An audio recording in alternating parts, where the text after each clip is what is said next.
Me.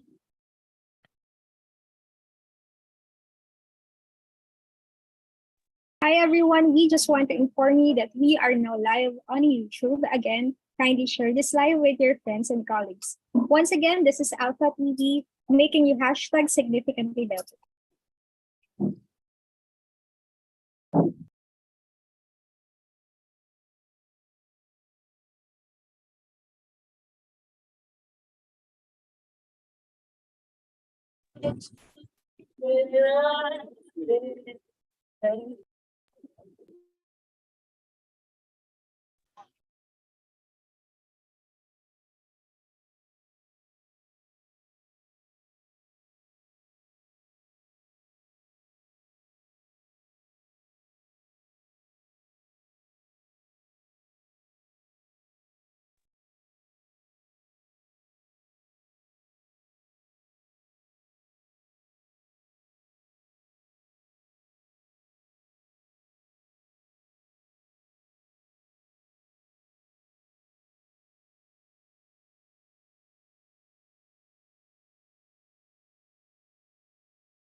Good evening, Alpha Nation. Be ready, grab your snacks and drinks, and find a perfect place in your comfortable home and become hashtag significantly better through sustainable and accessible lifelong learning together.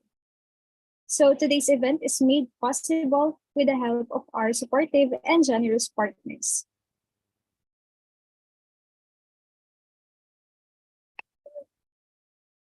IXL CIE Review Center. Get an additional 500 off if you are a graduate of any Alpha Premium program. IXL and then Blessed said, it's not about the product we sell, but the words we share. Blessed PH, stay blessed. Startup Podcast PH. To us, the first Filipino cloud-based analytics platform, get your free 90-day trial offer. Just visit their website at alpha2us.com for more updates.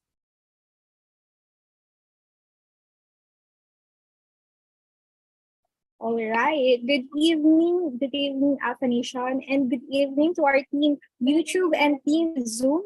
So we are now live on YouTube, by the way. So hello sa mga nasa Zoom natin dyan. And may special announcement po tayo if we reach 100 participants combining Zoom and then YouTube will be giving away 500 pesos sa isang mananalo ng raffle. So again, welcome to Alpha TV in pursuit of knowledge and continuous improvement with ASLEX PH Academy. I'm Engineer Melanie Madrigal, the Chief Marketing Officer of ASLEX PH, and we are all happy to have you here tonight. So without further ado, it is my pride and honor to introduce to you our guest speaker for tonight's event.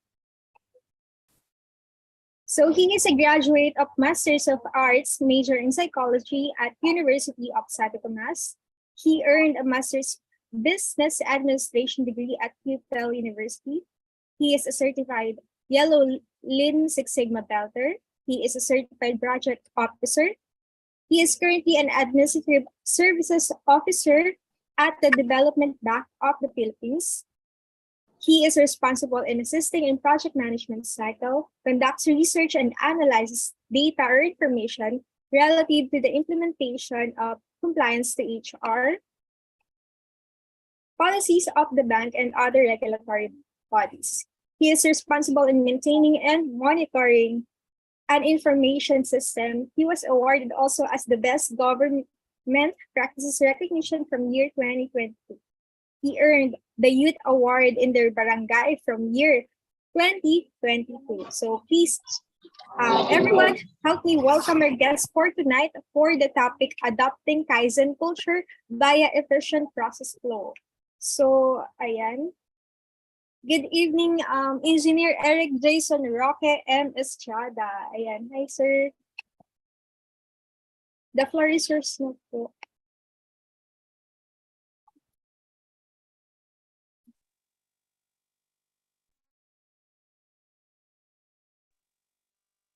Sorry, sir. I can hear po.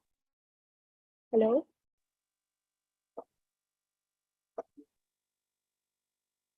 I think nakamute ka, sir.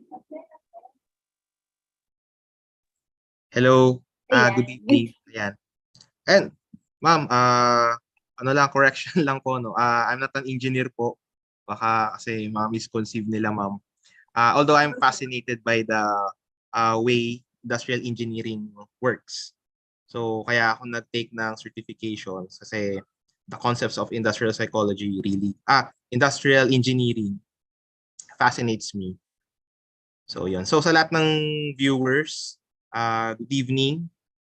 Maraming salamat at dahil Friday night ngayon, instead of you going out, no, partying, you still chose to listen to this lecture or this short seminar or webinar. Yeah. Okay. Sir, let me just stop my screen po. Okay. So my topic for tonight is about introducing Kaizen culture via efficient process flow. I know in your subjects, you may have studied this kind of concept, no? The Kaizen culture, process flow. Ayun. Ako kasi, I was, parang na-orient lang ako about yan, Kaizen, Six Sigma, Lean, yan yung mga term, mga concepts na ganyan. Na-orient lang ako niyan way back when I was still studying in the graduate school. So in industrial psychology kasi, we tackled that. Pero very very little lang. No? So yun lang yung background ko about Kaizen and process flows. Pero as time goes by, no, sa work, naiintindihan ko yung application niya. Kasi 'di ba, kapag sa in our everyday work, I don't know if some of you are or most of you are students or baka meron na rin mga may mga professionals na rin diyan. No, at work, 'di ba, lahat naman operative eh. Hindi lang sa manufacturing, hindi lang sa HR, 'di ba, sa finance, lahat naman 'yan may involvement ng processes. So that is why I myself wanted to become an advocate of Kaizen culture. No? So ano nga ba yung Kaizen culture? No?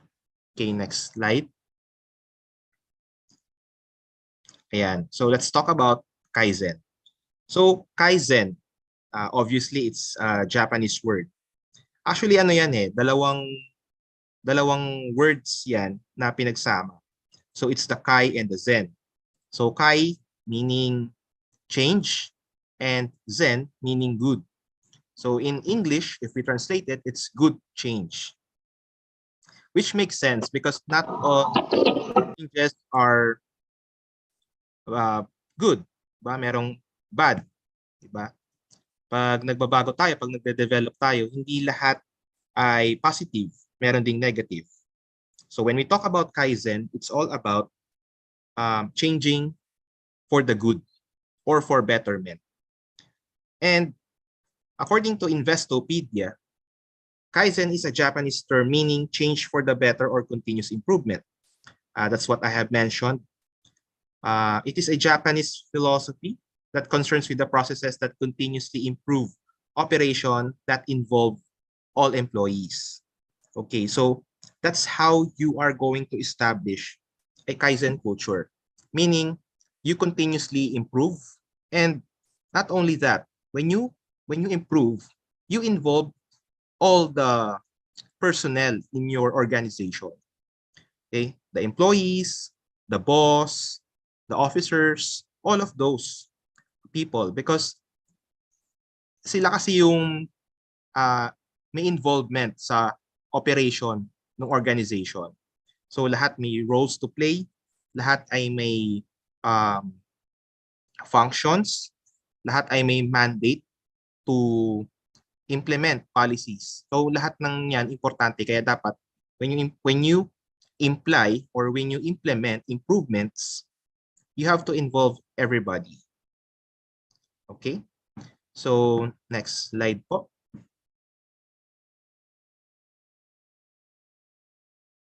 Ayan. So Kaizen has misconceptions. Kaizen, we are implementing when we implement Kaizen, we talk about change, 'di ba? Nandun na nga sa English translation niya, good change. Of course, when we implement change, not everybody welcomes it. 'Di ba? We have this so-called traditionalists. Sa kumpanya, sila yung mga seniors natin, 'di ba? Na talagang decades na silang nagtatrabaho doon. And because decades na silang nagtatrabaho doon, 'di ba? Minsan may mga practices sila or may mga operations na nasanay na lang silang ganon. They don't welcome change that easily. Diba? Sinasabi nila na number one, ayan, fear of change. No? So they fear that they won't be able to do their practices kapag merong change. Syempre nga naman, di ba? Kapag nakasanayan mo yung isang bagay, isang task, tapos you introduce something, di ba? Na para sa to be better, but it's a positive change. Halimbawa, may nagbago sa proseso, ba, may nagbago sa approvals, minsan hindi yan agad tinatanggap. They don't accept it easily. So that's why it's a misconception, 'di ba, na kapag may fear ka agad, nami-misconceive mo na negatibo agad yung pagbabago na yun, which is not always does not happen always. Fear of cost. Yung iba dyan, akala nila pag nag-implement ka ng changes, gastos agad, no? Hindi naman lahat ay may involvement ng high cost. Diba? Kung mag-implement ka ng system, ganyan, kung dati sa HR, limbawa, manual, diba? Most of the companies today, they're already implementing the HR information system, wherein the employees can view their transactions. They can make requests via intranet, no, or online, di ba?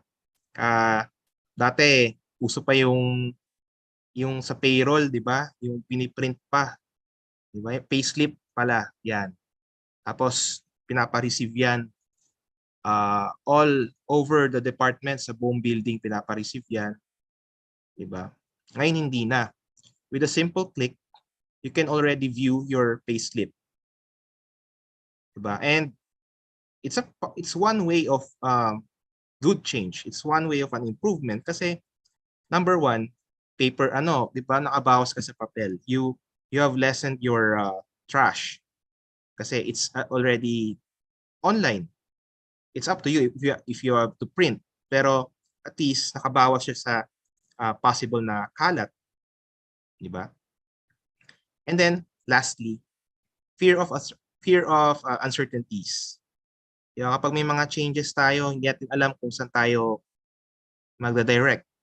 Halimbawa, in an organization, you had undergone some retrenchment. Diba? Biglang may ibang mga private companies na malalaki like Apple or yung sa company ni Elon Musk. Diba?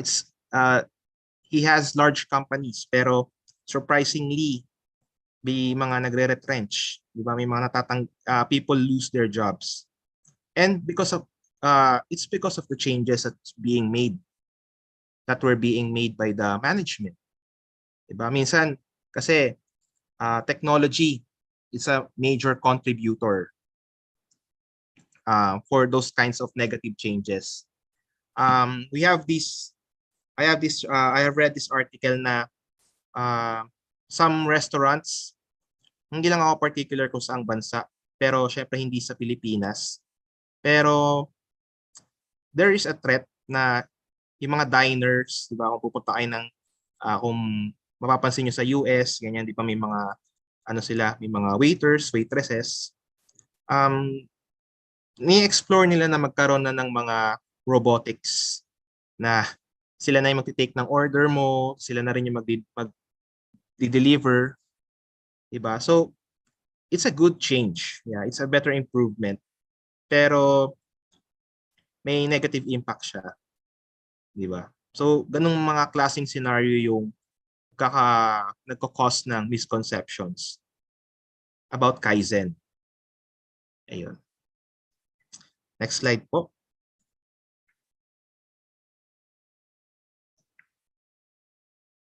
Ayan. So, key concepts of Kaizen.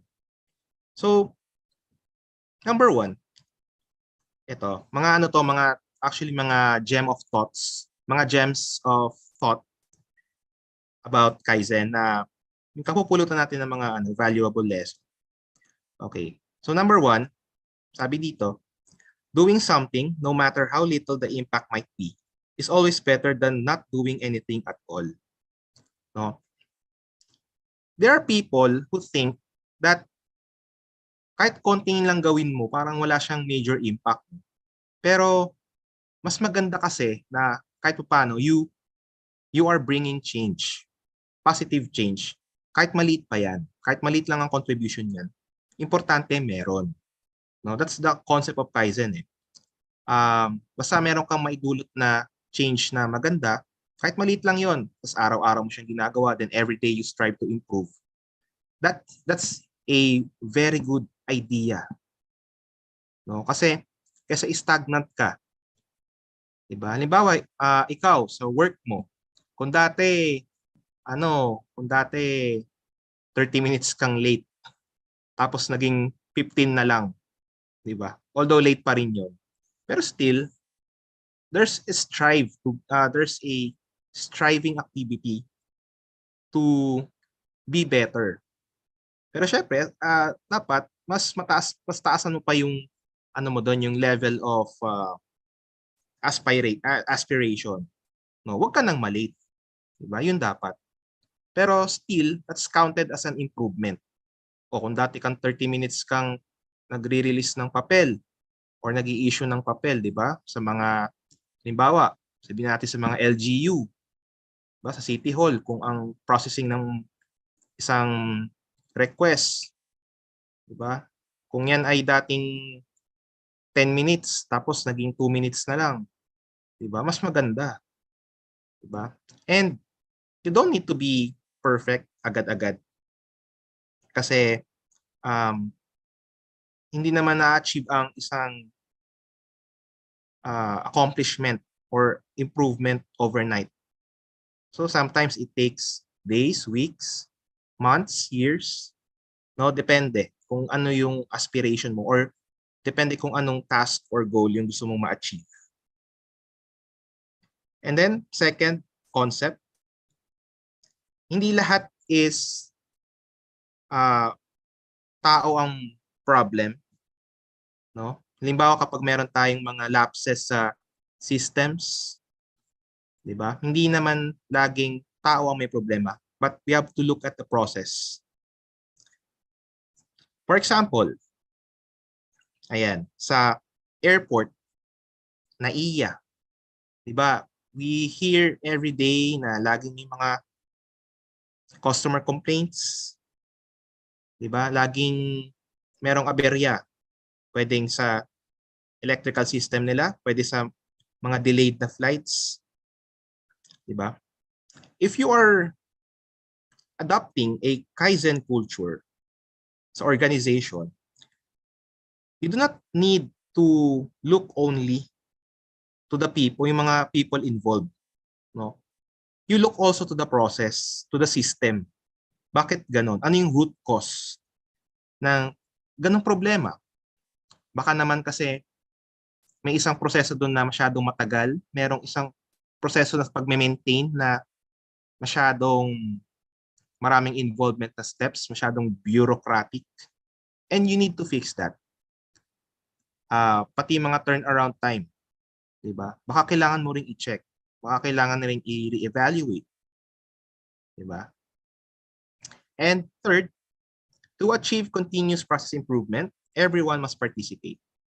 I already mentioned that earlier, that if you want change to happen big time, you have to involve everybody in the organization, in the department or in the unit. It depends, di ba? But really, when you start a change, you have to call everybody. You have to let them know your initiative.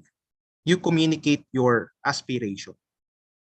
Diba? Sometimes you get negative feedback, but at least you try to be recognized. Diba? You call on everybody else and you let them know your initiative. If it's a project na makakatulong para sa pag-improve ng proseso sa isang department, then go ahead. Diba? But the most important thing is everybody knows about it. Ayan. So, next slide. All right. So, part of this webinar is my sharing. Diba? Mag-share lang ako nung case namin sa unit namin. Okay. So, I've been here in our unit. By the way, we are the administrative support unit. No, marami kasi dito kasi sa bank. No, by the way, I am currently working in a government bank. So, marami kasi ditong maraming systems sa organizational chart namin. Iba-iba. So, kasi nationwide eh. We have branches, we have lending centers. Pero kami, ang sinusuport lang namin is yung development lending na sector. So from that sector, merong groups, then from the groups, merong departments, merong lending centers. Ayan. Meron kami sa aming main office, meron din sa mga probinsya. So our roles to play are very crucial. No? Lalo na admin work. No? Pag admin work, some of you may have perceived na parang lang siya, di ba? Hindi siya ganun ka-relevant. But no. Admin work is really a tough task. So, ayan. Our mandate is to provide support to the sector in terms of HR services. So we're like the HR business partner of our sector. No, so kami yung nakikater ng services lang in hiring, promotion, training, availment of bank benefits, and administrative services such as procurement, travel assignments. Yan, kapag may mga official business and may mga kailangan magpunta sa client, may mga kailangan ng project visit, yan, at magta-travel sila, kami ang nag-check ng mga documents nila. Tapos mga administrative issuances, ito yung mga orders, no, na pag may mga designation ng mga officers in charge or kapag may mga special function na kailangan ng approvals, ginagawa din namin yan. And other projects as well. So yung mga clients namin internal in nature. Hindi naman kami yung humaharap sa kliyente talaga. But what we do is we address the concerns of the following: the sector head, the group heads, department heads, lending center heads, account officers, and their account officer assistants, and of course, our administrative support counterparts. Yan. Meron din kami mga counterparts sa probinsya at saka dito sa head office. And we also help them with their requests and with other issues as well. So yun lang in a nutshell.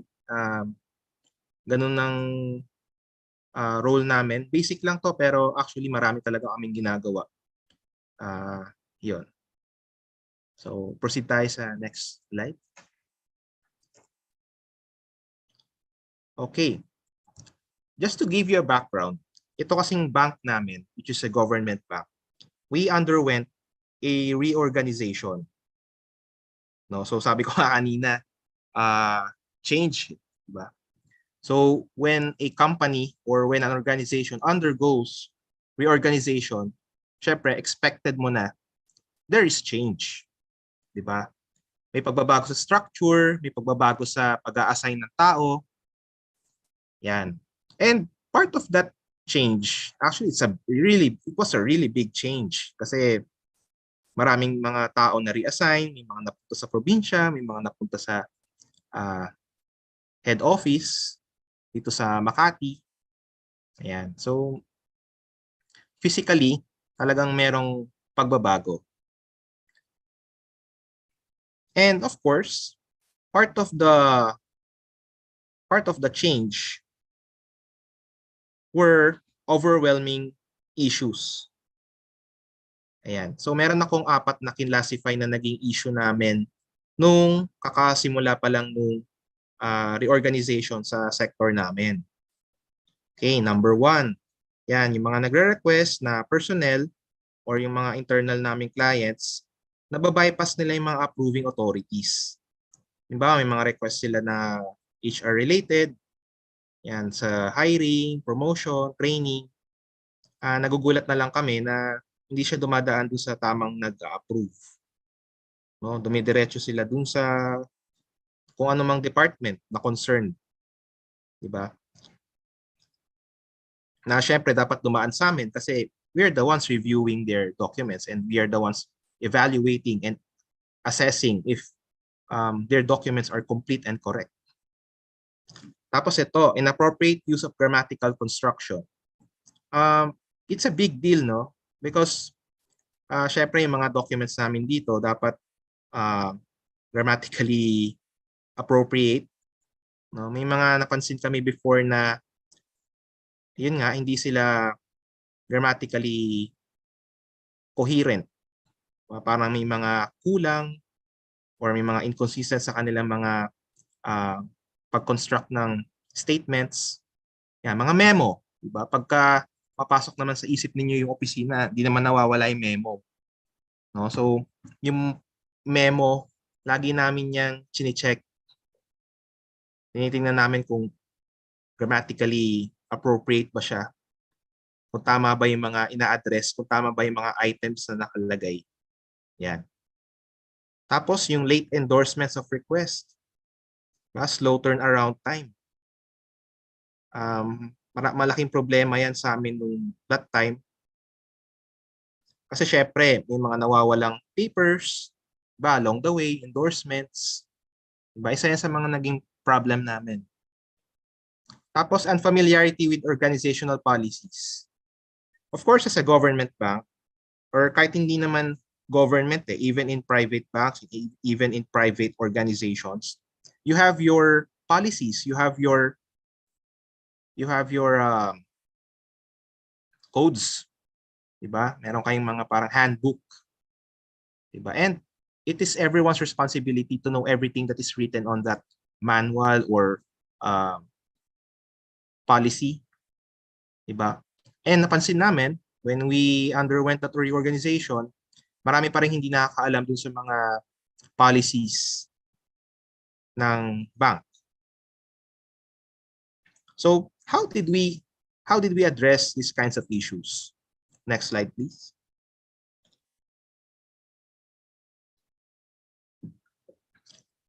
So, we developed an instructional manual. Conceptualize namin siya way back 2019 pa. Pero na-implement lang namin yung cascading niya 2021. No? So, ganun ka hirap mag-construct ng ganung initiative, 'di ba?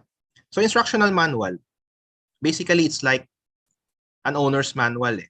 Halimbawa kayo, may kotse kayo. Of course, for you to be able to operate that car, you have to check on the owner's manual. Ano yung mga features, ano yung mga specifications, ano yung mga how-tos, di ba? Parang ganito 'yon, di ba? And ginawa ko siya in a way na communicative, na para nakikipag-usap kami dun sa nakakabasa. Ayan. So we have 6 chapters. So number 1, syempre, yung functions namin, nilagay namin, recruitment and promotion, learning and development about training, travel assignments, administrative issuances, procurement, and other tasks. So miscellaneous. Kung ano man yung mga ina-assign sa amin from time to time. Diyan kasi kami minsan mas maraming load, no? Yung mga assignment of task from time to time, diba? Yung mga extras. Minsan yan pa nga yung mga nakakapag-take talaga ng oras namin. So it was really a challenge. So yan yon, manual siya tapos may 6 chapters. That's how we illustrate the manual. Okay, next slide.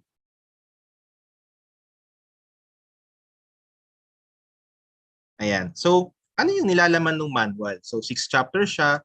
So, per chapter, dapat may laman yun, di ba? To make sense. So, number 1, overview. No, overview, meaning yung background. What is the chapter all about? Second, getting started. Getting started is all about laying out the requirements, the primary requirements for you to be able to accomplish a certain task. Diba? Parang mga inputs mo yan eh. Yan, halimbawa sa recruitment, ano ba yung mga kailangan na document? Diba? Sa manufacturing, ganyan din eh. If you're going to assemble the parts, of course, you need to identify the parts that you need. And third, process flow. Yan. Ito yung pinaka essential na part. No? This is what this seminar is all about. No? Process flow. Paano gawin? And then important pointers. Important pointers are just like reminders. Diba? Mga notations lang yan na pag ginawa mo to, you have to be able to be remembering this. Yan. And then 5 sample documents. When we consider orienting our clients about this, they have to see the sample document. Although some are confidential, pero they need to see it. Kasi aside from the process, alam nila paano gawin, dapat alam din nila kung anong itsura. No? Example, kasi we also learn best by seeing something na templated. No? Pag alam mo kung ano yung paradigm mo, kung may model ka, 'di ba? Alam mo kung paano mo siya i-accomplish kapag visually capable kang gayahin 'yon. 'Yan. So, next slide.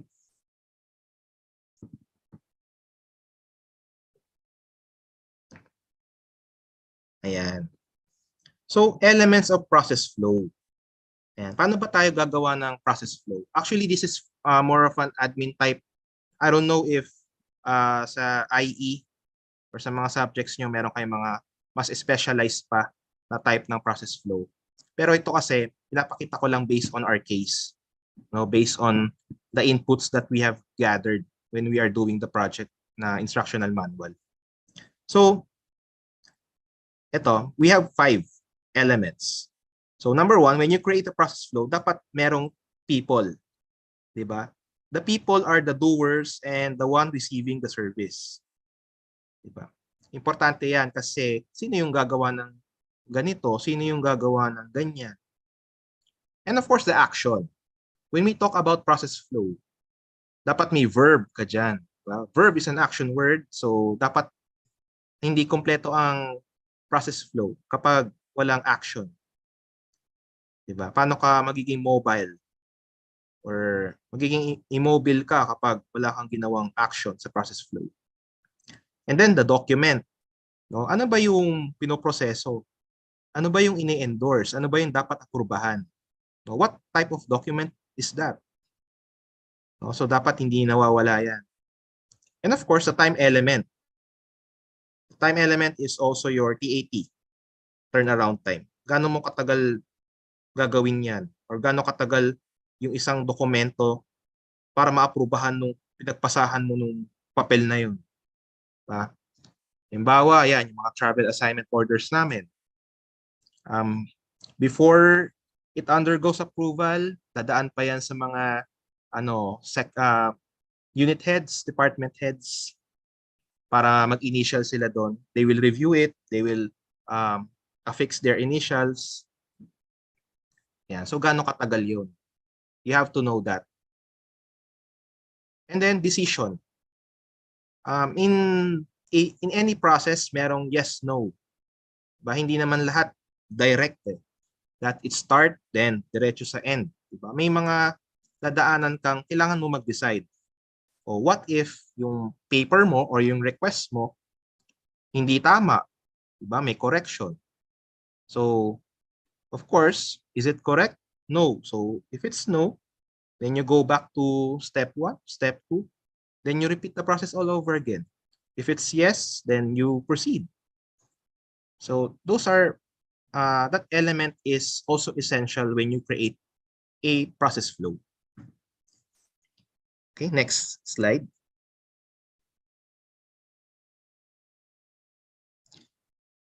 Okay, ito, sample lang to. Sample lang to na ginawa namin doon sa manual.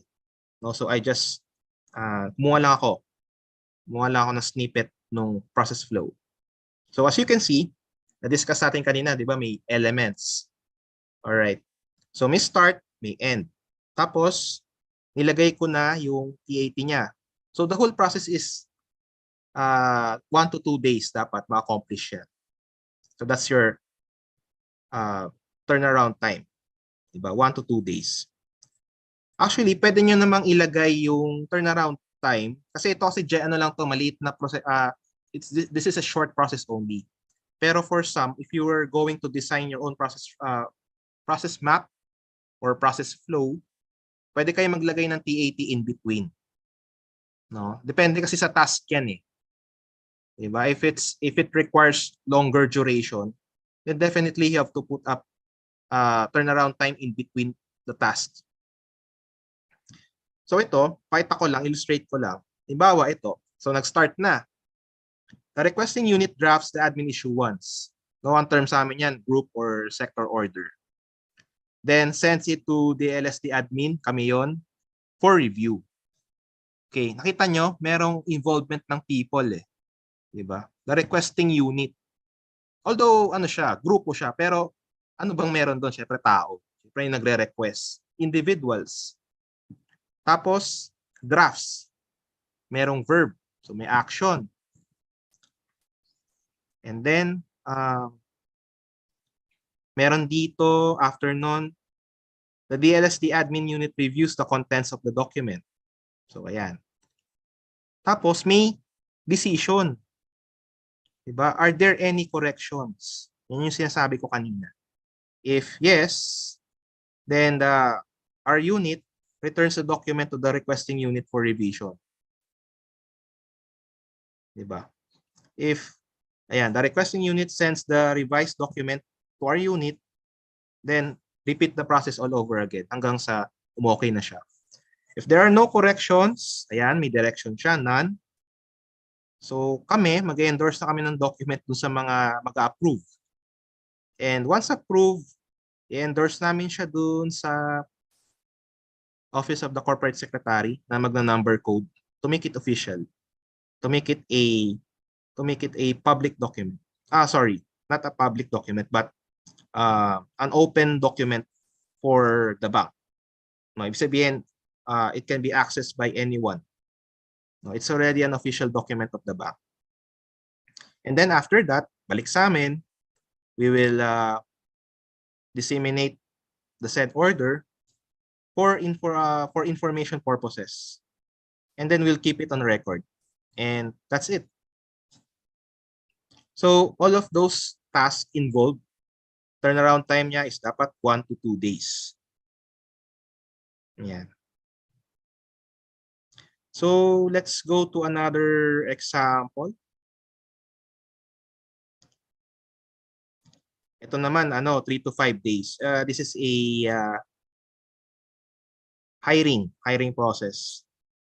No? So, of course, you have the start and the end. So ito, HRMG refers to documents of candidates who pass the pre-employment exam to our unit. Siyempre, pag nag-apply kayo, di ba, you have to take the exam. And if you pass, siyempre, re-refer kayo sa kung saan unit kayo i-assign for, di ba? Or kung rejected kayo, i-inform kayo. Pero in our case, ayan, we will endorse the documents to the requesting lending unit kung sino yung may mga kailangan ng personnel. Di ba? And then, the interview process. The requesting lending unit schedules and conducts the interview with the endorsed candidate. So, may decision ulit. Did the candidate pass the interview? If not, then we will return the documents back to HRMG. And if yes, we will ask them to submit the necessary documentary requirements. Tapos isasubmit ni applicant, i-review namin ulit. Tapos may decision ulit dyan. Sorry, medyo maliit lang yung font. Pero ang sinasabi lang dyan is kung complete na yung documents. Are there any lacking? If there are lacking documents or kung may mga kailangan i-revise, inform namin yung applicant. Tapos, di ba, babalik siya ulit doon hanggang sa makomply niya yung kung anong pinapakomply sa kanya. And so on and so forth. Ayan. Actually, pang government kasi na proseso. Pero ang gusto ko lang ipakita dito is that, sabi ko nga kanina, diba, you have to involve everybody when you have this process flow. No, hindi lang naman kami to eh. It involves HR, it involves Office of the President, diba? So kapag merong nagkamali dyan, kapag merong lapses sa process, apektado lahat. You're messing up big time, especially with your TAT. 3 to 5 days. It's a commitment. Kung sinabi mo 3 to 5 days, dapat 3 to 5 days. So that is one way of introducing KAIZEN using process flows. Meaning, you're implementing change. So make that change involved with others sa lahat. No, you operate as one. No, hindi naman pwedeng independent ka lang eh. Wala namang ganun sa kumpanya. Hindi, ako lang, solo ko lang to. Ito lang ginagawa ko, bahala kayo dyan. No? Everyone is interconnected. That's why, in illustrating process flows, dapat talaga alamin niyo yung mga responsible units. Ayan. Okay? Proceed tayo sa next concept. Okay. When you draft your process flows, you have to remember the sequalities of an efficient process flow. So, 4 lang naman siya. Concise, complete, correct, and consistent. When we say concise, the process flow must be simple and easy to follow. You don't need to write highfalutin words. You don't need to include lengthy statements for you to be able to illustrate your process flow. Simple words lang, simple terms lang, yung mga one-liner lang. Yan, si unit ganito, sends lang. Diba? Pwede na yun. Basta maibigay mo lang yung pinaka-essence ng proseso. Complete, syempre. Diba? Ang hirap naman ng incomplete yung proseso mo. It's really hard to accomplish something if it's not complete enough. Diba? Pag may kulang, if there are any lacking units, diba? Mahirap yon. Nababypass mo. Kaya nga kanina, di ba, issue namin yung may nababypass. Kasi nga hindi kompleto yung process. Hindi nila alam kung sino yung dapat puntahan, kung anong department yung mag-e-endorse ng kanilang request. Correct. Yan. Quality is correct. Correct is one of the qualities. Of course, dapat tama yung Tama yung mga pinaglalagay mong responsible unit. Di ba? To make sense. And consistent. The process flow must be aligned with other processes. Yan ang, I have mentioned it earlier, diba nga, in the previous slide, that everyone is interconnected in the organization. Diba? Lalo sa manufacturing, lalo sa construction, diba? Parang, halimbawa sa construction, diba? Before you be, I guess this is a basic, basic part of project management. That for you to be able to accomplish task D, you have to accomplish task A, B, and C. Diba? And yung task A, B, C na yon, meron din silang respective time frames. Diba? So kung yun, tatlong yun, yung A, B, C na yun, hindi sila consistent sa isa't isa, how would you be able to arrive to task D? Diba? Dapat may sense of consistency dun sa tatlong yun to be able to accomplish task D. Hindi naman pwedeng task B, task D kaagad. Diba? Kung step 1 yan, step 1 hanggang 7, syempre dapat step 1 ka, hindi ka muna mag-step 5. Tapos diretso kang 7. You have to undergo all of the steps. 1, 2, 3, 4, 5, 6, 7. Yun. Okay, next slide. Ayan, so another C. Diba? Puro tayo C. Diba? Para madaling matandaan. So 4 C's in crafting process flows. You have to remember these 4 concepts. Number 1, consult. Items indicated in the process flow must be aligned with the existing policies and practices. Before you craft your own process maps, you have to check with the authorized or the subject matter experts if those items are aligned with the policies. Hindi naman porque you have the freedom to create your process flow is yan, bara-bara ka na lang, gawa ka na lang. No, you have to check with your standard operating procedures kung paano ginagawa isang bagay. No, baka mamaya, ano yan, no? Risky yan kapag gumawa ka ng isang task na hindi naman pala siya aligned dun sa isang policy. Diba? And then collaborate. Ask the concerned subject matter expert on what to improve and how to execute such. I must admit that not every one of us are really experts on certain fields. Kung may involvement yan sa finance, you have to ask the person, paano ginagawa yung isang task? Hindi yung magmarunong ka, kasi dapat ganito gawin niya. Tingin ko ganyan, no? When you create process flows, it's not always hunches. Hindi yan pwedeng kutob lang, hindi yan pwedeng dahil naisip mo lang. You have to collaborate with the people na involved sa process.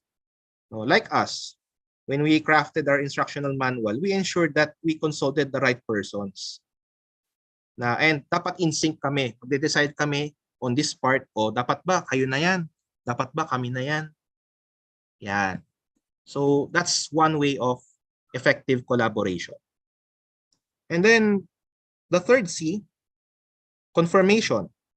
Ensure that the details are consistent, correct, and comprehensive. What do we mean by that? Yun nga, di ba kanina, sinabi ko, dapat consistent ka. Before you arrive to a certain step, you have to ensure that the previous tasks are already done.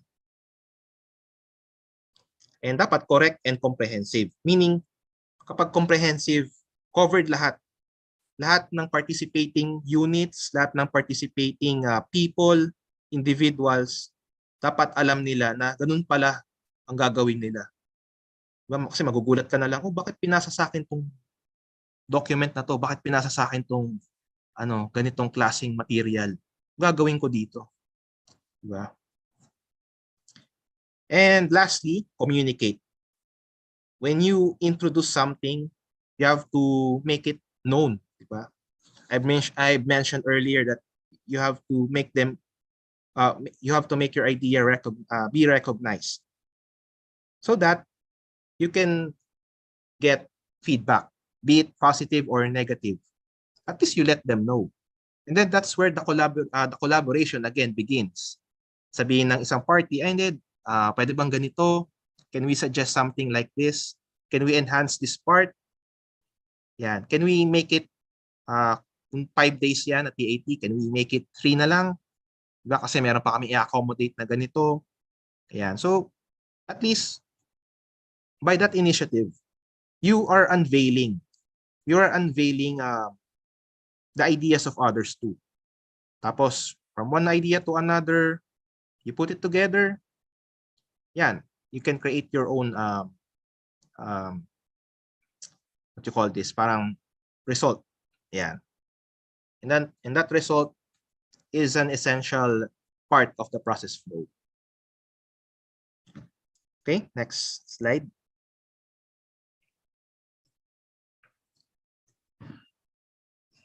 Ayan. Actually, paborito ko to when we when we conduct our project. By the way, yung project namin, yung instructional manual, actually unit level lang siya.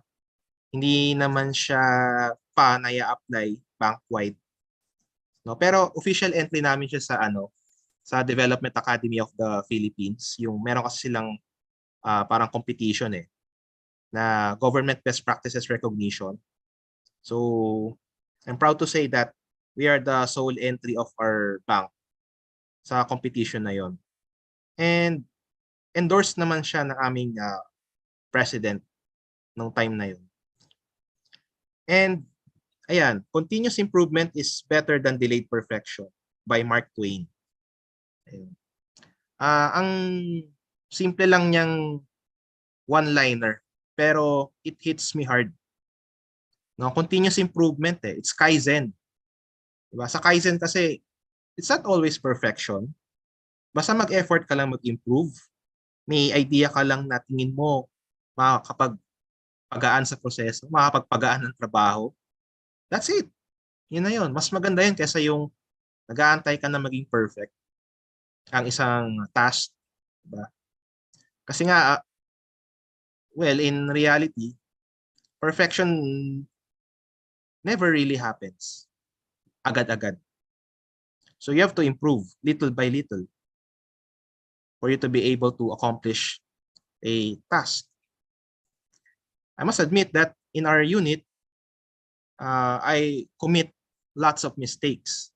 No? Minsan nga kahit praktisado na siya, nagkakamali pa rin kami, nagkakamali pa rin ako. But the most important thing there is you learn from that mistake. No, sounds cliche pero 'di ba, you learn from that mistake, shake it off. Shake that mistake off, then tomorrow go back on track. 'Di ba? Revive yourself. And yun, kung ano yung mali mo, not repeat it. Try to think of ways to rectify that. 'Di ba? Of course, in a good change. So yun, you cannot be stagnant all the time. You have, kahit magkamali ka, kay major man yan or minor, you have to get back and think of ideas that could enhance the task or the process para hindi na maulit yung mistake na yon. So yon. That's one major key takeaway. Next slide. Next slide po. Ayan. Ito, personal ko naman to. So, I always keep this gem of thought every time kapag halimbawa may mga speaking engagements. Yan. Always better than what you have started is what you have accomplished. So, Kaizen culture is all about accomplishments. Wala namang accomplishment na sinimulan lang Dapat you have to finish everything. Whatever you have started, finish it. Because that is the reflection of your accomplishment. That is your end product. Diba?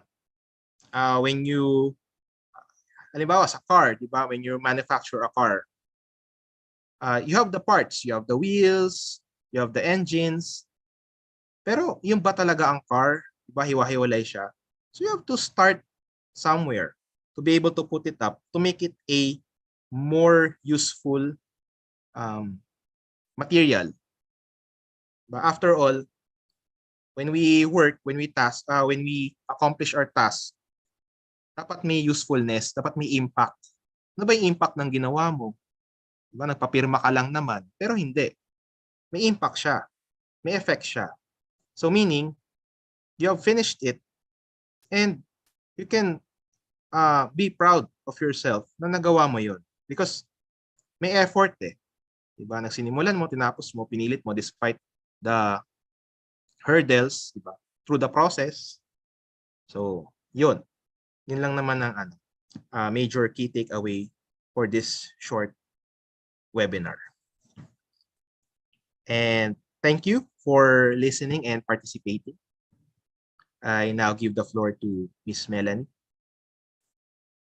All right. Thank you so much, Sir EJ Estrada. So it's such a blessing of informative document. So wait lang. Let me just share the screen. Yan, may pumapalakpak po sa audience natin. I think this is one of the madaming participants right now, no, sir.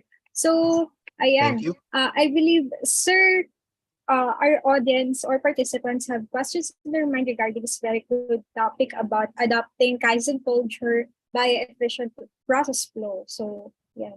Sir, Sir EJ, we are blessed tonight to have you. So, ayan, everyone, wag nating sayangin yung opportunity to ask questions from here. So, ayan, our question and answer part of Alpha TV is officially here now. So, make sure you can make the most out of it since, ayan, Mr. EJ is letting his time for us. Okay. Guys, you may type in your question on the comment section and we will read them for you. And also while waiting for the question to pop in, you may also click the raise hand button at the lower part of the screen if you want to speak and ask your questions.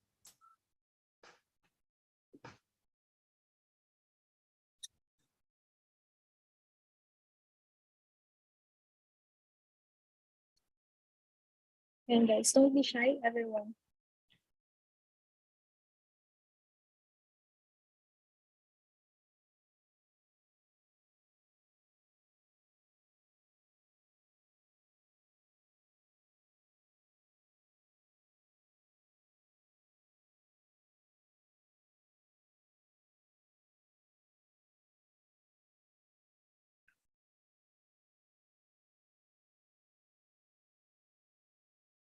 Ayan, wala po bang question? So let me just view them sa YouTube.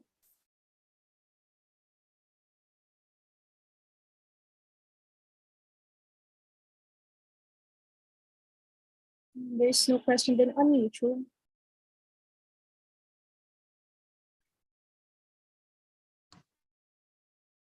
I think, sir, our participants really understand the topic we discussed today. Ayan, we have our first question na pala from Joanna Lut Mata. So, hi, sir, good evening. How do you maintain continuous improvement? Sorry? How do you maintain continuous improvement? Okay. Actually, the concept of continuous improvement naman doesn't need to be maintained. Diba? If you really want to do something na i-improve mo, do it.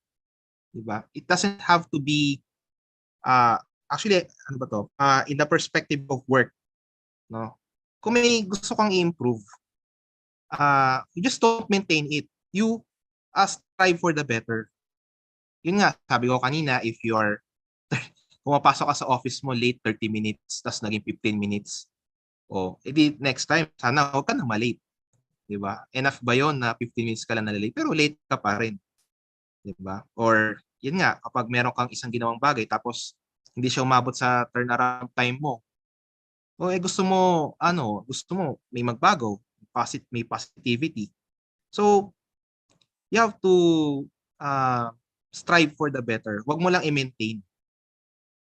You have to set yourself some goals. Kung ito, isang task na to, nababagalan ka, then try to be faster. Try to move fast or try to correct something that is not right on that process. Yan. So, maintain mo lang yung mindset na yon na I always have to change for the better. Kailangan mag-improve pa ako kung ganito. Kung kaya ko, di subukan ko. Pag di ko kaya, then ito muna, slowly. Ayan.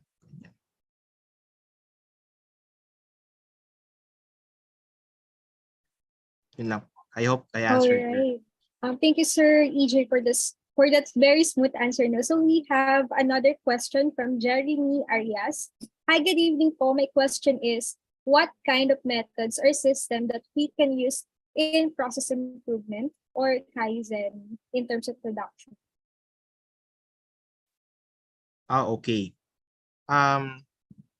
So production, no?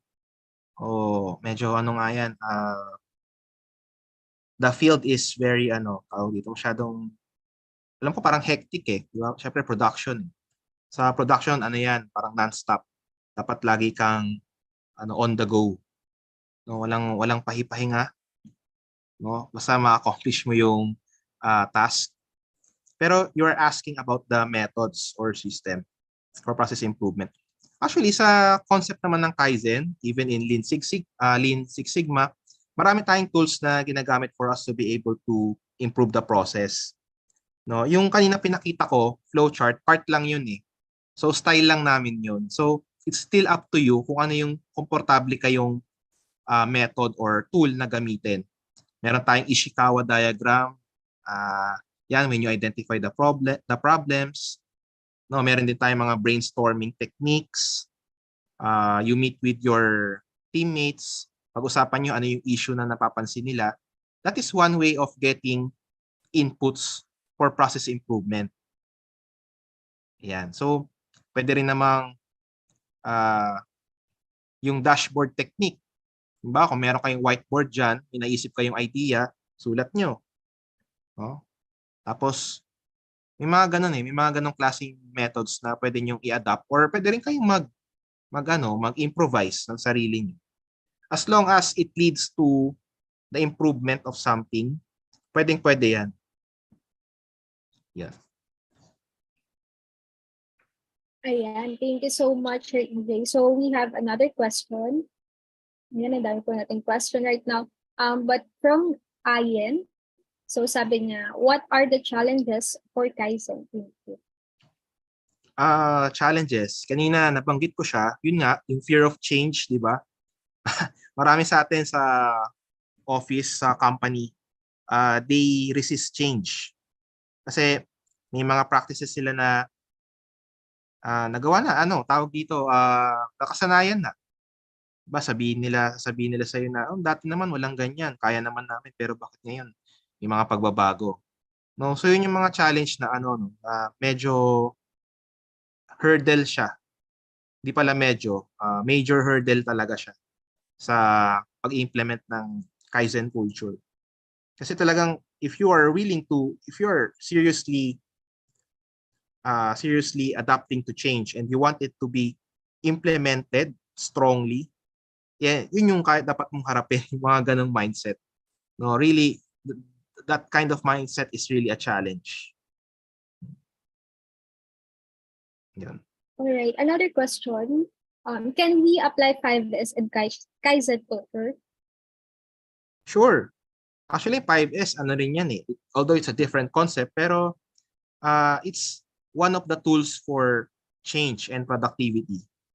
But when we say 5S, you are standardizing your tools, your equipment, diba? It's a discipline. No? If it's for betterment ng inyong unit department, then so be it. Do it. 5S is one of the greatest initiatives that you can implement in your office. Diba? Kasi yan eh, tawag dito is one way of being productive. Kapag alam mo yung standards, diba, pag malinis yung area mo, pag alam mo kung saan nakalocate yung mga tools, yung mga materials, mga papel, diba yun, nakaka-lessen ng stress and ng sagabal sa oras pag nagtatrabaho. So, Yun, magandang ano yan, magandang initiative, magandang start. All right. So another question from Joanna. How do you promote or motivate people for Kaizen? Okay. Just like what I said, communicate and collaborate. You let your idea be recognized. No? Syempre, you don't expect positive feedback yan 100%. But at least, nag-feedback sila. Diba? So, dapat, if you introduce your idea, you introduce yan, yung Kaizen na yan, dapat welcome ka rin sa criticism. And you have to embrace those criticisms. And from those inputs, you build your own, you collaborate with them. You ask them. Kasi not all of us are experts in certain fields. So baka meron silang say about their respective fields. Kung finance yan, kung sa general services yan. Syempre meron silang take, meron silang say kung ano yung tamang proseso, tamang task or idea. Yun. So, yun lang. Dapat open ka lang for criticisms. Right. Thank you so much. Ayan, unfortunately, as much as we want to cater all your questions, everyone, ayan, meron tayong limited time. So, ayan, again, thank you so much, Sir EJ Estrada. So, a lot of knowledge that we acquired tonight talaga is very timely and helpful for every professional and soon-to-be employees here. So, I think we have a lot of students na participants din right now. So, You're welcome. I think okay. Guys, our evaluation form will be posted also in the comment section. So don't forget to fill out the evaluation form because it will serve as your slot to get your e-certificate. So the link will automatically close 30 minutes after today's event. So I guess I think we are near on the last part of our event. So this is the time we may say thanks to our very own guest speaker for tonight, Sir EJ Estrada. So just chat it on the chat box below, everyone. Sir EJ, may we know where we connect or reach out to you? Yung mga question din na hindi nabanggit kanina para maitanong din nila if ever. Yeah, I'm active naman on social media. So they can ask me via Facebook. No, Eric Jason Miranda Estrada. Sa LinkedIn din pwede. Eric Jason Estrada MA. Yan. So you can always give me a chat if you if in case na meron kayong mga items dito sa webinar na hindi clarified. No, I can always I am always welcome to address your questions. All right, let's connect with Sir EJ on Facebook and on LinkedIn. Ayan, so para sa mga hindi nasagot na question din kanina, you will directly ask your question to him. So, Sir EJ, on behalf of everyone here today, thank you for taking the time to speak to us. So, your insight talaga is help us become significantly better. So, ayan, sir, our team will be contacting you for the token of appreciation. So once again, do you have any parting message before we let go of you, sir? Yun, yung sabi ko kanina, basta whatever you have started, you finish it. No, don't be stagnant. Always aim to finish your task. Basta for betterment, Siyempre, it's a positive change naman ang gusto natin. Tapusin nyo lang yan. You give time to your ideas. No, you collaborate with experts. And don't hesitate to, huwag kayong matakot na mag-fail or mag-commit ng mistakes in your daily task. No, part talaga yan eh. Sabi ko nga, if you commit major or minor mistake, you ensure that that you have to get back. No, you have to bounce back for the better. No, kung may mga problems na na-arise sa work, no, you ensure that you shake it off. No, then you bumawi kayo, diba? You improve, diba? You reflect on your mistakes. And then find ways or find ideas on how to address that para hindi na maulit. Yun. Yun lang naman. All right. So, sabi nga ni Sir EJ, ayan, whatever you start, finish it. If you fail, bounce back for the better. Ayan. Once again, on behalf of the entire Alpha family, thank you so much, Sir EJ Estrada, for tonight's another episode of Alpha TV. Thank you. All right. Thank you, Sir EJ. And again, today's event is made possible with the help of our supportive and generous partner, IXL, Blessed to Us, and Startup PH podcast. And also, you may all follow us on Facebook, Instagram, LinkedIn, Twitter, and YouTube to be updated on all the free webinar like Alpha TV here at ASXPH Academy at www.asxph.com for the LMS.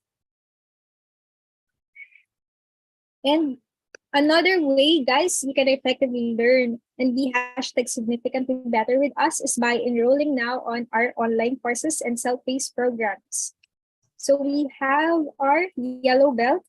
This is the entry level of Lean Six Sigma practice, and basic diagnostic and quality tools and techniques are taught in this program.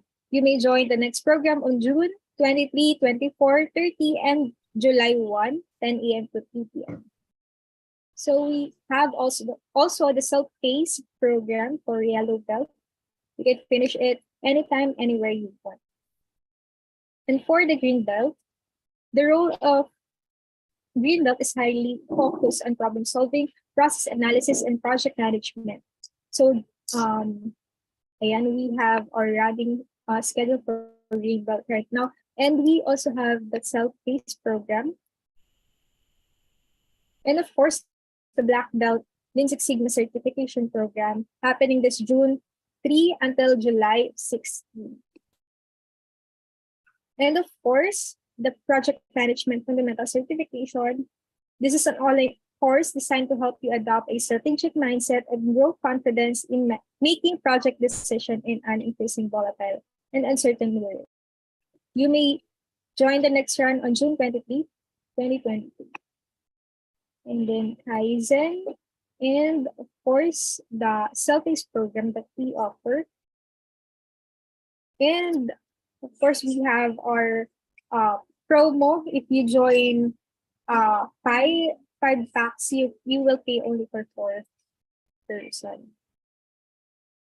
And of course, ASXPH is still open for partners and ambassadors. If you support our cause of promoting lifelong learning, this is perfect for you. So visit our website to know more about this.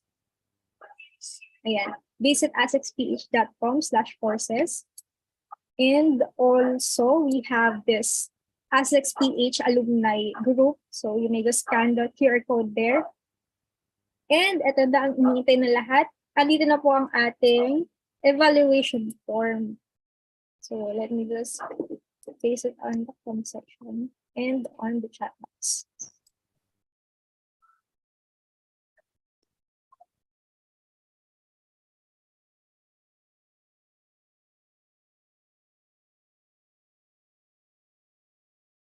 I hope everyone can scan the QR code or access the evaluation form right now.